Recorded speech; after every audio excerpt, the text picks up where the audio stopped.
brother's a millionaire. Welcome to These Are My Friends. These are my friends. We are outside. This is my boy. Welcome to These Are My Friends. These are my friends. We are outside. Reporting live on location. It's a big deal for us. We don't really go outside. So it's actually really beautiful here. Look at those. I don't know. Just look how the trees are coming out of the bushes. It looks so beautiful. Two dudes sitting on a park bench. Izzy D and my boy. Fresh sliced monkey wrench. Oh, he hit it. He hit it with the. We're just Is that your name? Is that what they call you? That is my name. That is what they call me. Underbridge. Underbridge monkey wrench. Yeah. Okay. That's where we're chilling, under the bridge. Beautiful in Victoria, BC, on location. I got some interesting stories to talk about today. Oh, what you got, man? So let's see. I got a couple things. First off, funny story to tell about a legendary movie contract. The most legendary movie contract in the world is, could you guess what actress it would be? Actress, I just give you a hint. They register it as one of the most legendary movie contracts ever. A Titanic, maybe, or something? You'd think something like that, but it wasn't. It was actually Cameron Diaz and Bad Teacher. Have you seen that movie? Bad Teacher. Yeah. No, but I want to now, because obviously they had to pay her a lot to do the movie. It's a fluff. Well, actually, she just made a really good deal. So deals like these are certainly common, but there's one deal that stands out from the rest. Cameron Diaz's Bad Teacher agreement for the movie, Diaz was paid a mere $1 million, which is nothing. But she received as back-end bonuses a portion of box office earnings, which secured her over $40 million for the movie. This is known as one of the most legendary deals in Hollywood history. It's an increase of 3,900%. Nicely done. Yeah. Nicely done. Well done. And this leads to the other Smart thing lady. she's done, which is just a funny instance, and it's just one of those things. It's like, what the fuck am I doing with my day job? For Shrek 2, her hourly rate, guess what it was? $9,007,187. That was an awfully good guess, because that was her overall. There's a horse and carriage. It's an old wooden bike just went over top of us with iron wheels. We're doing this live outside in 1866. Yeah, we decided we would just dip to the most traffic-infested area. Yeah, it's cool. You can't find a lot of beautiful forests here on Vancouver Island, and we've chosen one right beside a very main road. It's cool, though. But we'll do better next time. I It like actually it. is really cool. I atmosphere really is like dope. it. We're going to take some shots of the place, probably. I mean, We're chilling under a bridge, yo. yeah, I don't know. I wouldn't be here otherwise. Anyway, so 10 million was your guess, and that was a really good guess for her hourly rate, but that's what she made overall. But she worked Did 10 I guess hours. 10 million? You said 9 million point something. Anyway. Anyways, she made $1 million an hour. $1 million an hour. What do you think we're doing right now, man? Come on. Making $1 million an hour. Yeah, that's we're for making sure. $1 million under a an bridge. hour. You Yeah, just take that, Cameron. Yeah, throw that extra 1,000 right on top of that because your girl won this $1,000. Insane. So she worked 10 hours on Shrek 2 to record it, 5 hours over 2 days, and she made $10 million. Hourly rate, $1 million. Like, that's CEO of huge tech firms' I'd do it for yearly salary. I'd do it for like half. Yeah, you know? I'd be Princess Fiona. We're back. They're coming. They're moving the artillery over top of us right now. We They're have to be a coming little for bit us. quieter probably or they'll find us. Yeah. The German intrusion is happening. The right above our German head. intrusion? They're intruding. Sir, what do we do? The Germans have intruded. But they weren't invited at all. I know. It's very rude, sir. We agree. The Geneva Convention also agrees. It's definitely, by all definitions, very rude to intrude. Very Anyway. rude to intrude. Cool, man. All right, I heard you have a good Burger King Sick. story. Oh, yeah. Well, I don't have a good Burger King story because who the hell has a good Burger King story? If Chicken you fries. have like I said, those are made out of toilet paper that has been soaked in water and stuffed into sawdust and salted and put in the deep fryer. They're not bad. But I don't want to see how the sausage is made. I just want to eat it. I suppose so. Well, I did that mentality yesterday and my gut really hurts right now because of it. He's like, how you doing? I'm like, oh yeah, I just doubled over, like, the regular, just feeling terrible from a Burkang. But yeah, Burger Bing. went in there. Bing. I went in there and it was out of. We were at the show last night. There was a punk and hardcore show at Centennial Square last night that we went down to. We Normally it's Torfly's band practice night, but we played a little bit beforehand. I drummed a bit, and then we like took a little band field trip and went down to see the homies play some punk and metal and stuff. And we did that, but Ben is in severe need of food because of his diabetes. And so we decided to run and grab something, and the closest, quickest seeming thing, which was a poor decision, was Burger King.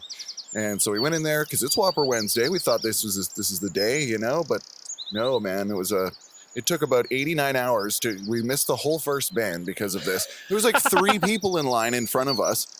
And the poor people working in the back, there's one person in the back I can't even see, and barely, and then there's one person on the till who looks like they just want to end it all so bad, and I don't blame them. They just look so depressed and sad and just having a bad time. So we're all being really patient. Everybody in the Burger King is being really cool, except for the tweaky people who are tweaking real bad from you get tweakers down there, drugs and stuff and whatever. But they were being like keeping to themselves and stuff and whatever. But always adds to the tension. But anyway, there's You're always looking over your shoulder. Looking over your shoulder, somebody might just tweak right into you. Fries! Yeah. Holy shit. Yeah. It's kind of like, oh, we got bugs. Yeah. So, long story, long as hell. Basically, the guy in front, this old man in front of us, he leans over the counter to the one woman working and just goes, I just want to tell you guys that you're doing a really great job, and it's just too bad that you guys are so understaffed. And she just flipped out. She misunderstood what he said. She misinterpreted what he said. We are just 2 people. We're trying to do everything we can. Okay, sir? We're just 2 people. And she walked away and turned her back on him. She's and being stuff. so nice. The old guy was being really nice, trying his best to like let her know that like, okay, we get it. And she totally thought he was just being an asshole, being like, why is there only 2 people working? Who's just do? Anyway, it was just a bit sad time. I was just there like, oh, this is really a fun experience. And then on top of that, it was like an exploded burger thrown in against the wall with like, it had like a paper airplane on top of it. And that was the wrapping that was supposed to be around it. And like, I'm pretty sure that when we went and ate it, I don't know, I didn't even taste it or think about it. I was just listening to the bands. And today, I regret. It is wreaking havoc with your lower colon. It is my lower one. Yeah. You don't have to tell them specifically which of my colons it's bothering. So specific. It'd be awesome if these just weren't working, and we would feel like it's a defeat. It's okay. Tanks are here. Yeah, somebody just dropped a bag of bricks down the side of the. Anyway.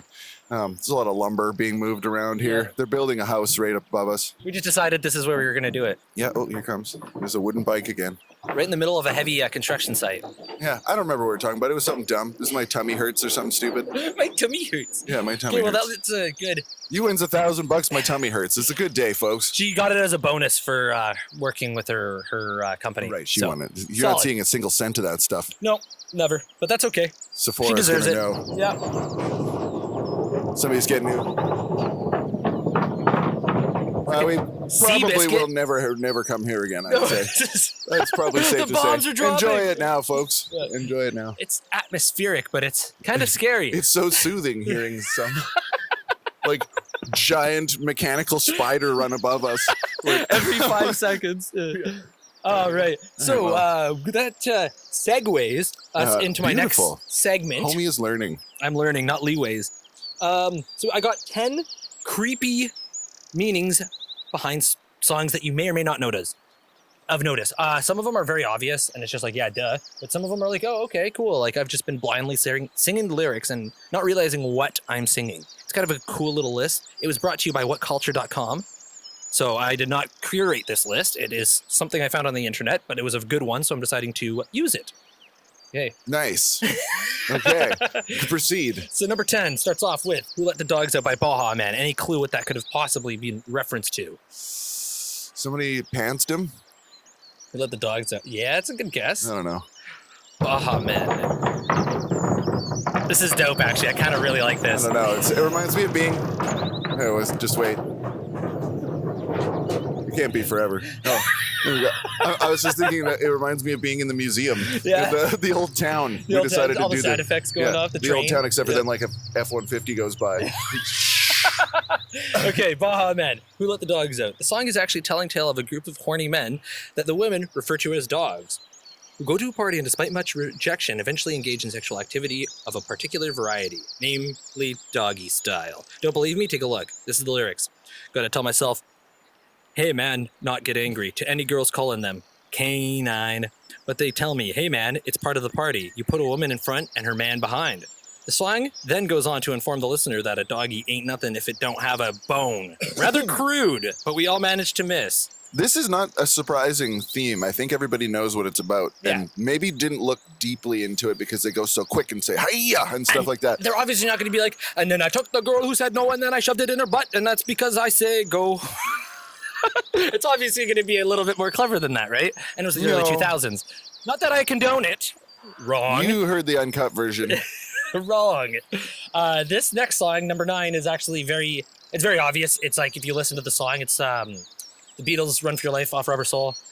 It's like rather than another classic Beatles love song, this track is written from the perspective of a man who threatens to literally kill a particular woman if he catches her with another man.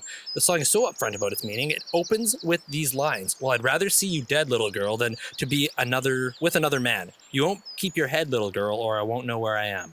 And then it just goes off to being basically like, yeah, if I see you with anybody else, you're dead. You're dead. No, not even a second chance. Dead. They're dead. so nice, the Beatles. Yeah. Yeah, they're coming for you, though. Number 1 in the world. Yeah. Number 7. Outcasts. Hey Yeah. Great song. I'm sorry, I just imagined the Beatles coming after me. It's not that scary. Ringo, get him with your drumstick. I think he's over there. Yeah. He's over with another woman. I'd say we get him. I'd rather see him dead, Paul. Anyway. Leave him alone, John. Yeah, Yoko. Yeah, Yoko is this exception. It's like, I think I see her with another man. He's like, yeah, they can have her. Yeah. Hey, we had to have something to cut. There had to be something Anyway. Anyways, next, Outcast. Yes. Hey Yeah, family-friendly song. Hey I was Yeah. about 8 when it came out, or 7. It's a happy song, you sing the world. How could this possibly be a creepy song?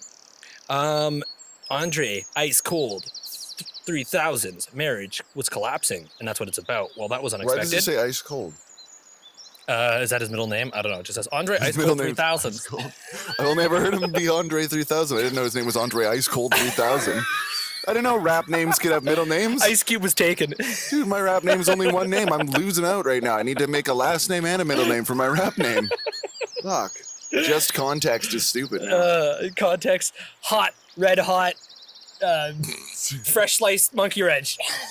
Oh, yeah, right. Well, I'll just rewind this to see what we said, what we came up with earlier. It's perfect. Andre begins by explaining the admiration for long-lasting couples as a long-term commitment, seeing it as an impossibility between him and his partner. Lyrics go, thank God for mom and dad for sticking together, because we don't know how evidently the first verse... Oh, that's just it. Sorry. Thank God for mom and dad for sticking two together. That's what he Nice says. Andre 3000, though. Yeah. Because we don't know how evidently the first verse charts the loss of love between the two parties involved. And Andre further elaborates upon during the second. We get together, but separate's always better when there's feelings involved.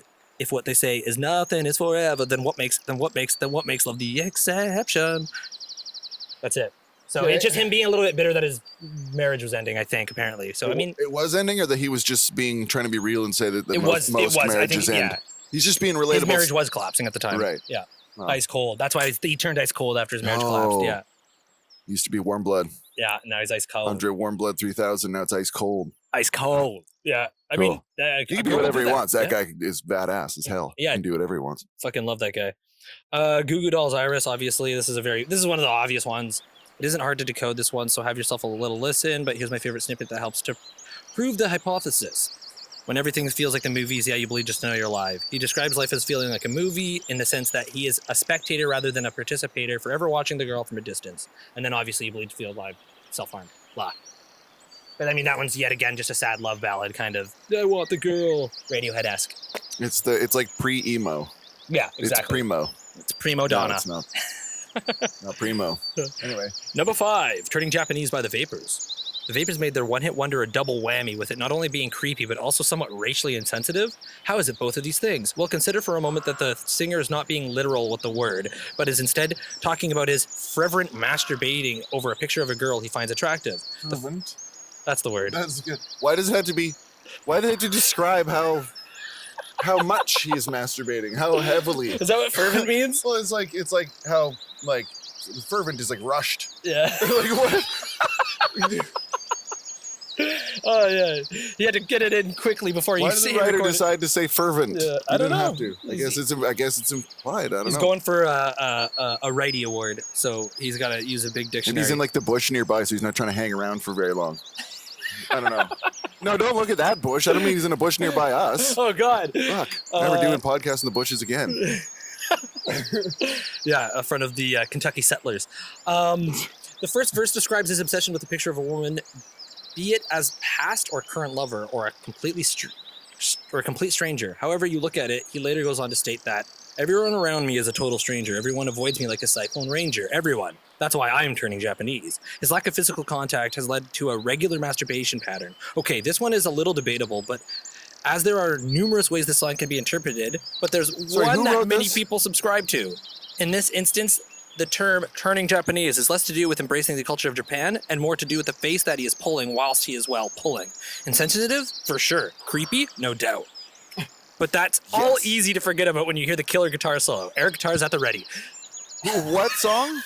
I think I'm turning Japanese. I think I'm turning... I don't think I've ever heard this before. But... I really think so. Okay. All right. Yeah, it's a very insensitive song, but apparently it's about masturbating, I guess. That is all sorts of stupid shit. Yeah. That's great. Way to go. Number 4, Hallelujah by Leonard Cohen, Jeff Buckley. Hallelujah is a truly beautiful song which is done justice by both Leonard Cohen and Jeff Buckley, and nobody can take that away from it. It's not just praising the Lord. But it is a little creepy with regards to its poetic use of words that conceal the true essence of the track. The real underlining meanings of the song are far less biblical and a lot more sexual. There was a time, this is lyrics, there was a time when you let me know what's really going on below, but now you never show it to me, do you? I remember when I moved in, you, the holy dove, was moving too, and every breath we drew was hallelujah. Sorry with a little bit of dyslexic.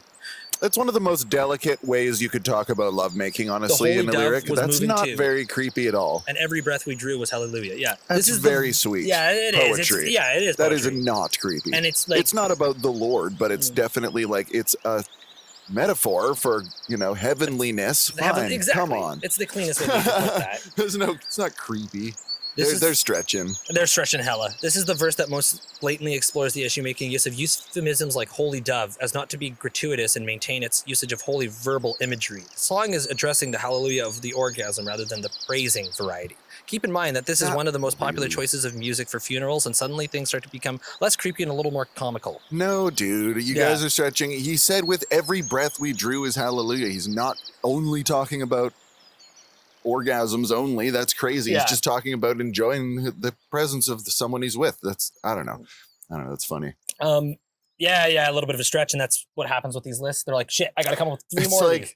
Yeah. It's like talking about any love song and saying they really mean they want to bang the person. It's like, okay, but that's part of love, is it not? Like, yeah, right.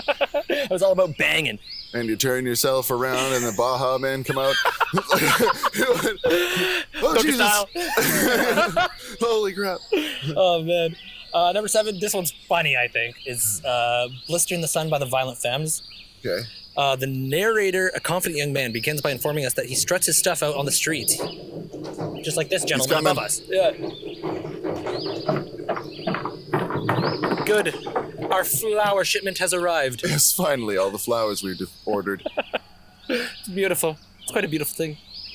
Oh, regular person running? There's the daisies. It's a little lighter. Under the Train Tracks. What if they just stopped? This is Under the Train Tracks podcast. Oh. What would you do if, like, a bunch of people just kept running over like this, but then they just kept stopping above us until there must be like 100 people above us? And they're just like... They just kept stopping. They're just listening. Yeah. Okay. This is filmed under a live studio audience. Yes. It's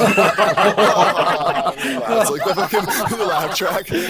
We should put laugh tracks to this. That's so creepy. We should put laugh tracks to all of our like remote ones. Yeah, that's just in the woods with just people laughing. Yeah, that's sick, actually. I like that. Let's edit this out and then do that. Yeah, it's happening. It's got it.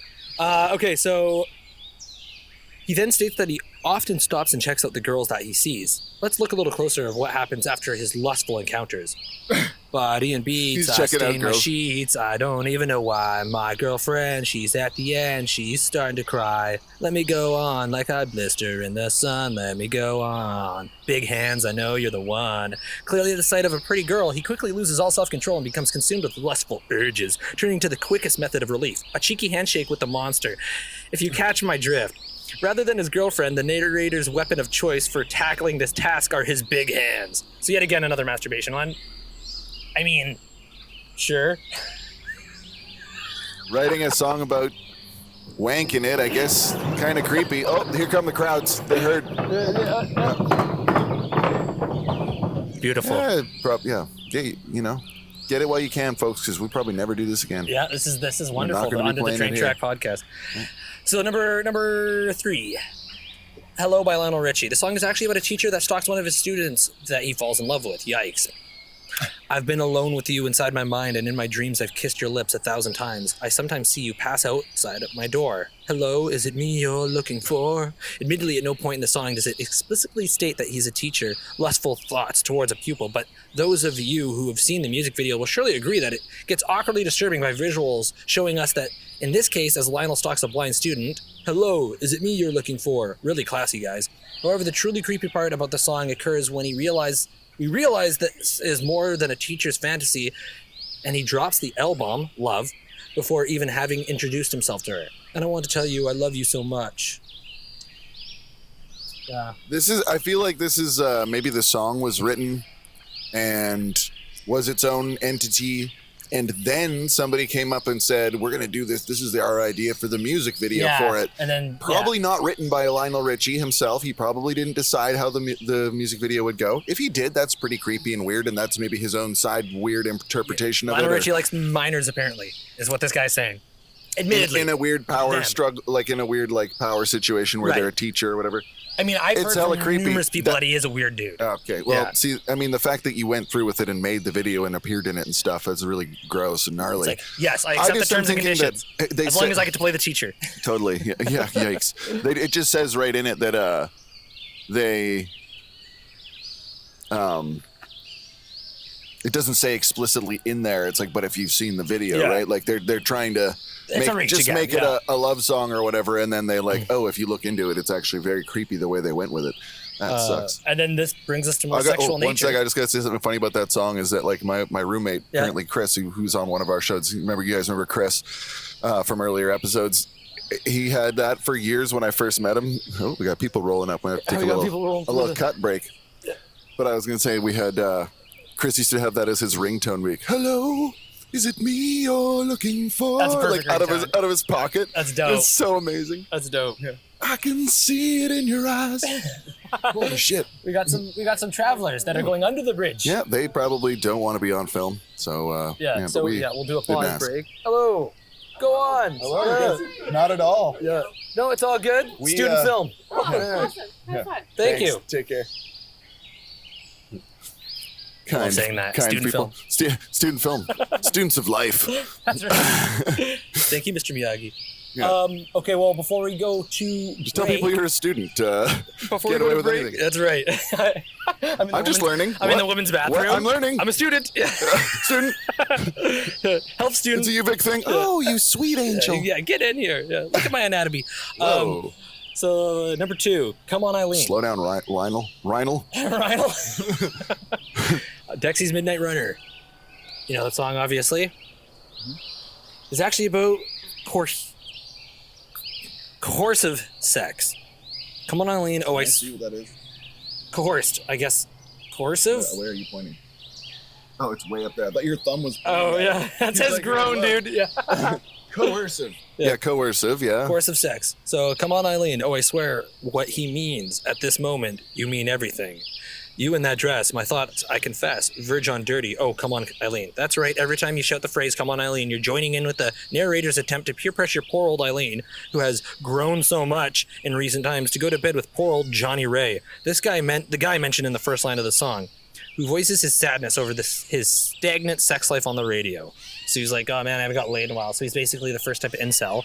and he's like Yeah, coercing it's people. actually like the vibes I'm getting from a few of these. It's like even the Beatles there. It's like, dude, just chill out. Yeah, don't be an incel. Just yeah. You're being creepy. You're being very creepy. You guys are the part of the problem. That's it. Yeah. The Lionel Richies and the Beatles and the Baja Men of the world.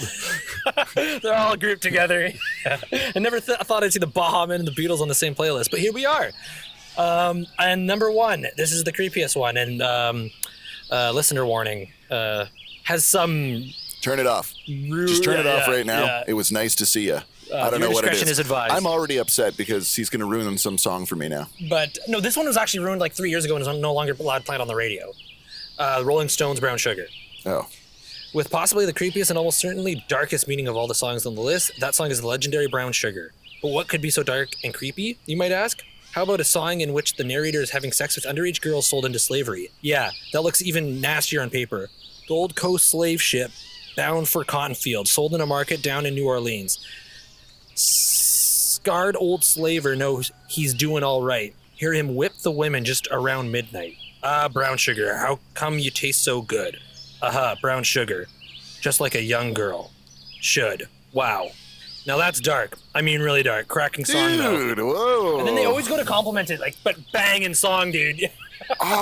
Is it though? Air guitars at the ready. Yeah. You know how easy it is to make a cool rock song and then you just don't put horrendous, horrible meanings in it? That has been done thousands and thousands of times before. It's actually super easy to do it. You don't have to put heinous, villainous, terrible fucking awful shit in it. So it's not like we have to stop and say, yeah, but great song though, right, guys? Yeah, it's There's just one of those great things. songs. How about fuck that song? Leave it I to the didn't people know that's what it was. Yeah, don't put your opinion in it. How about you just leave that? Yeah, but we love Mick Jagger. Yeah. What the fuck? That guy.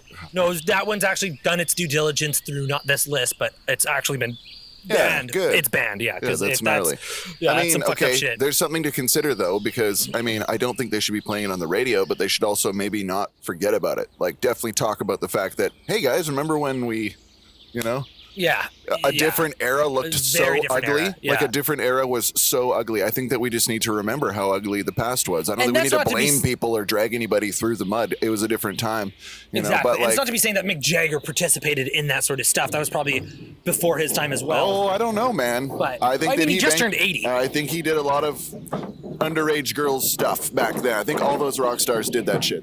The Rolling Stones are rolling on us right now.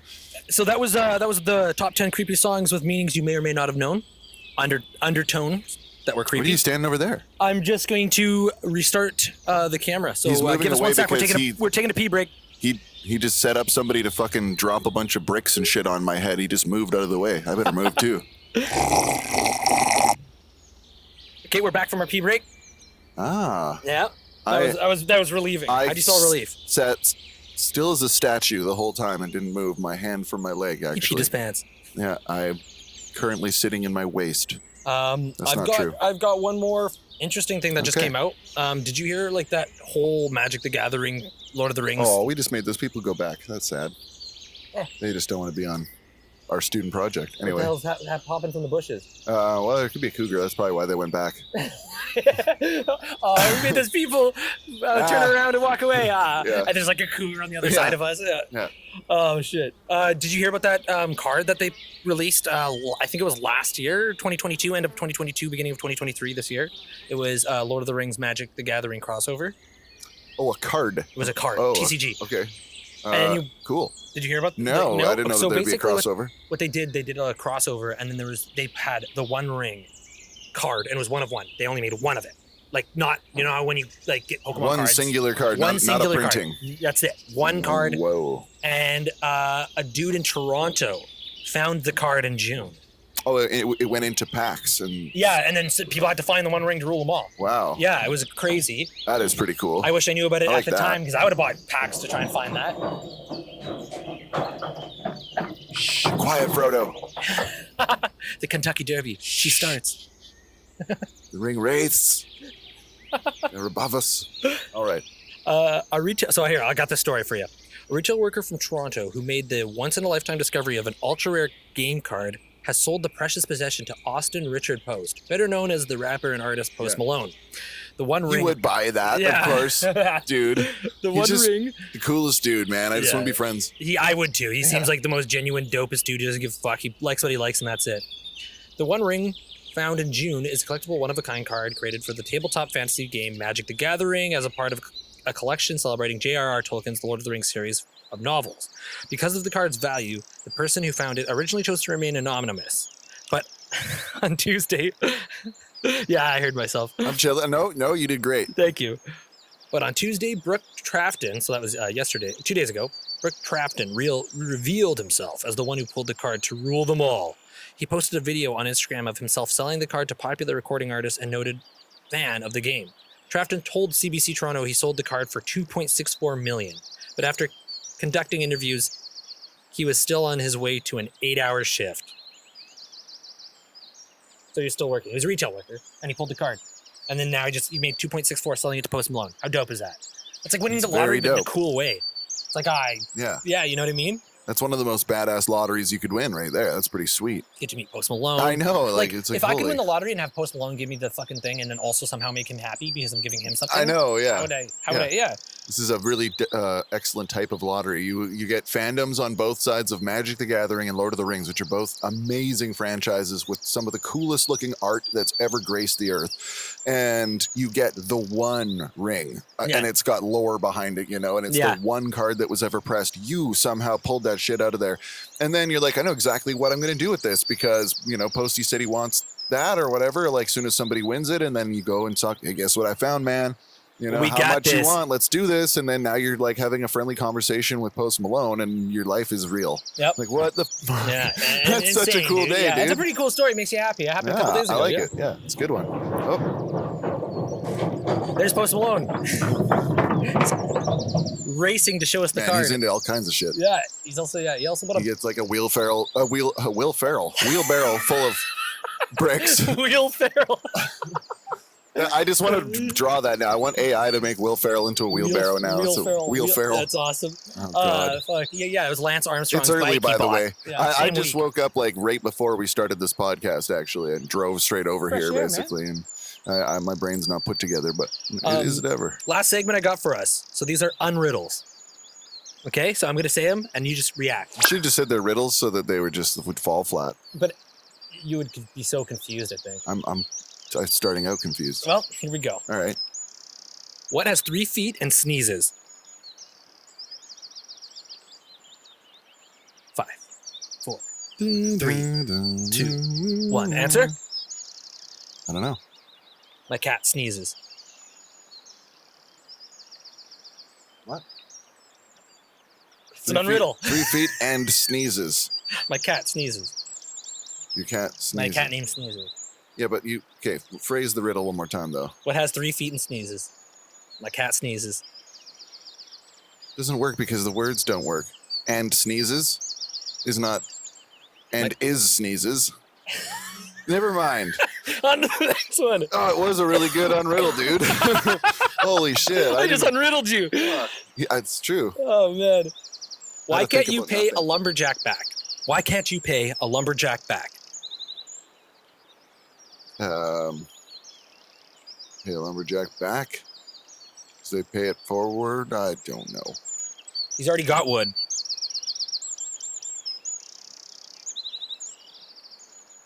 Can't pay him back because he's already got wood. Okay. Unriddle. I'll think about that later. 'Kay. No idea. Why shouldn't you leave your mother in the tub? It's her business. You can do whatever she wants in the tub. I'm trying to get involved. Wonder Bread goes on sale tomorrow. Okay.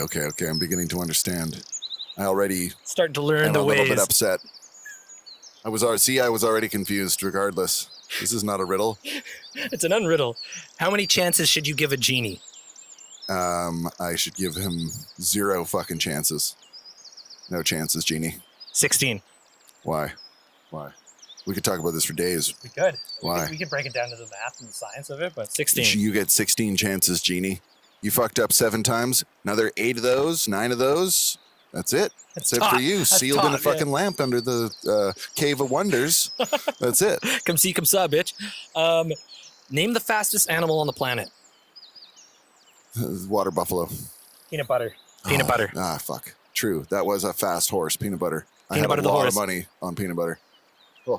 If 4, 5, 6, then 7, 8, 9. nailed it. Oh, fuck. Finally. That's a shitty unriddle because it just made sense. Yeah, I guess What's so. that? That's a bad unriddle. It's the worst. That was just one a I've lame heard riddle. yet. Yeah, it's Yeah. stupid. This is a little. What's the difference between a tree and a penguin? 15 feet. How do you know that? How do you get that right? Anyway, continue. Holy shit, dude. That's Nailed it. crazy. I don't That's know. how my brain You're works. looking at my... I'm Okay. looking at the answer sheet. Oh. What's the highest point on your body? This one. It's pretty good, pretty good. Your tonsils in a jar on the top shelf. Yeah, they're pickling still. They're pickling. Explain string theory. No. You can't. It's not around yet. That's good. Yeah. You got it. Pretty much. It's not around yet. It's not around yet. What's the best name for a cat? Whatever the cat is called. Foot fucker. No, not true. I would disagree on that one. I think Stephen Hawking wrote this, so I will have to agree with him for the unriddle. And that's it. That was all my unriddles. That's pretty good, man. I like that. I don't think I did like it, actually. I lied to you just now. I don't Yes. like it. Untruth It's me. stupid. You untruth Yeah, me. this is one of those unstatements where I say something, but it's not even close to what I meant. Where I didn't like that, and it didn't make any sense. It's pure nonsense. I think several people might have turned this off. And I say several people generously, like there's several people. That's why I waited for the end. So I got you here. Yeah. People all over the world. Nonsense. Hey, maybe they'd like that. Maybe they're scientifically going to break these down and figure out why each meant what it meant. Oh my God, can you imagine? Yeah. People have made entire careers out of looking into unriddles. That's right. Unriddles. Well, do your homework. Look it up. Comment. Tell us what they mean. So there's a cement truck coming, so just wait. I thought it was a popcorn truck. Same shit. Different weight. Anyways, that's all I got, homie. Okay, man. Well, this has been fun. I don't know. I like this little weird spot we Yeah, found. this is and, dope as hell. I think we're just going to keep trying to find little weird spots because Dylan got these little, I like to call them the rabbit's foot. The Rabbit's Foot DJI. They're Yeah. some of the best mics I've ever owned. They're Yeah. unreal. What He's they going can to do. say this, and then we get it inside, and the sound's just like, some of the best mics. I just got unaudioed. Son of a bitch. Oh, man, my unbirthday present. Cool. Oh shit. Yeah. Yeah. So this is either a screaming, Yeah, review of these DJI mics, or I am lying and it's nothing. Yeah, we're testing these mics out, so it's on. It's nothing to do with our fault if No, it it sucks. can't be. It's nothing to do with It's us. nothing to do with us. It's all to do with the Pro Audio Company. We've chosen the perfect location. It's We've nothing to do with the chosen Kentucky Derby going over every 5 minutes. Yeah. the hunt. My brain said, when you said Kentucky Derby, I was like, the Manitoba Hunt is what came into my head. What the hell is that? That's not something the Manitoba Hunt is around. The hunt for Red October. Yeah, the Manitoba Hunt made it over here to BC finally, and they're crashing over bridges everywhere near you. It's a long relay. Look it up. Oh man, this is probably the most nonsensical podcast I've been a part of in a long time, and I like it. I It's like funny it. considering Yeah. the last one was about aliens, and it was very serious. It was. I was straight from the horse's mouth. Yeah, dude. Being David We're Gersh. being crazy and David Grush. David Grush. But yeah, we're being. Oh yeah, actually, follow-up thing about that from Brad. Actually, Okay. he had a follow-up thing as to why it was that they let. Oh yeah, here they go. Yeah. Sure, censor me. Try to censor me. That's the man on a It's bike. the man trying to stop us from getting the truth out. Yeah, just Donald Trump on a bike, on a Huffy. Stop down there. Bunch of losers. Don't listen to a thing they say. Don't listen to a Get thing down they there say. off the river. The Yeah. river. Okay, anyways. He said this is like why they let Grush talk, basically. It said Colehart explained this in a recent Need to Know episode. Basically, Grush was ready for them to deny him the right to speak about it. So he was ready. He was like, either way this went, he didn't know if they were going to let him speak or not. But if they were, he was planning for them to not let him speak. So what he would have done then is sued, which he was ready to do. Which would have forced some information to be brought before a court to investigate who is telling the truth. So they would have had to go through the legal system through the ringer anyway. So, and it would have been even more rigorous testing, right? Because it's the, yeah. So it said only way for them to not have to do that is to allow him to talk about general aspects. He explained it better, but I don't have the time to look to the link episode right now. I'll show you be able to find it. The path through the, okay. So yeah, somebody basically, the username is Bob Lazar's Peen Puddin'. He's That's a the fan. most reputable source. He's a fan. No, the shit. first one was Psycho the second, but the next person says, Bob Lazar's being put in, says, the path through the courts would have been much, much worse for anyone trying to keep this secret. So that's the TLDR. Basically, if they weren't going to let him talk, then he would have sued them, which he would have been within his right to do, and he had like an airtight legal case ready. Right. And so, rather than letting him do that and drag the entire information out in front of all sorts of people that they don't want having that in the legal system and in the public eye, instead they say, okay, you can talk, but only about this much stuff. And he goes, okay, and they make a deal, right? Yeah. So that's where it's at, right? So, and hopefully he's paving the way for future whistleblowers to come forth and share what they know. That's pretty rad. Well, that's a lot of effort too. Well, it's like, wow, like a lot of people would be like, fuck, wow. That I don't remember if it was, I think it was after the fact, after our podcast as well, but Brad messaged me as well and said, or we were talking after, and he said that, remember that bill that they were trying to get passed? All those high level politicians on both sides of the, red and blue situation, everybody, all these high level people, I wish I could remember a single name because I'm friggin' blanking or whatever, like Rubio and them. Basically, they put out a huge bill that said basically it's the law to come forward with all the information that you have. It says if you have technology, it's the law to bring it to us now. If you're a company or a tech company or something and you're sitting there and you have reverse engineering some UFO shit. Right, you come to us with it now because we're at a point where the human race really needs it. It's a life and death thing. We don't need people to be above what we know. Yeah, right. We don't have like single organizations, having all the power to something that could help the world. So that's essentially the bill that they were passing. And just the one page that I read, the one page that I read actually had included all that stuff in a way that made sense to me, which was exciting. And then he went and scrolled through, and there was like 20 more pages of stuff that it was going, and they passed it.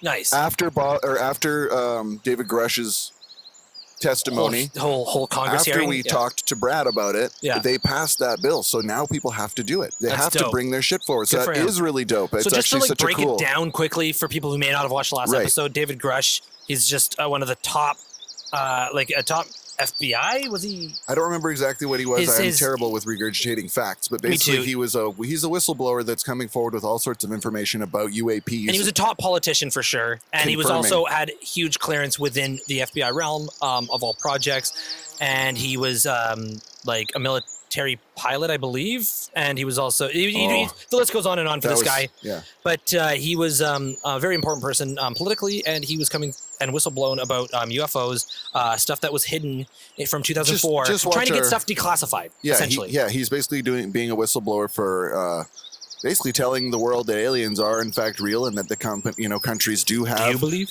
Biomass, and they do have they have non-human biomass, they say, or whatever. So they have some alien body or whatever, tissue or something that is not of a human origin.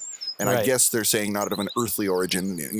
It's like, sure, it's not human. It's not a duck either. But like, I don't know why they say non-human and then just non-earthly, or whatever, something like that. But that's just language, which, as you know, language is usually the source of all arguments. That's right. Yeah. So anyways, that was it was a very good episode. If you want to watch it, it's up. We have a full filmed episode on YouTube. Yeah.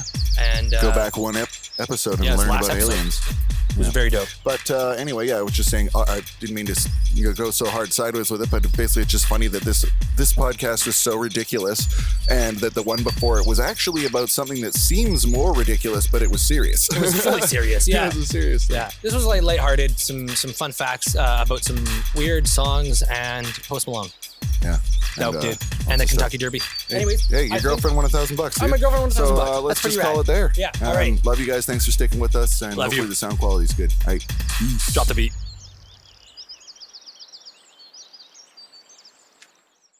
How's it going?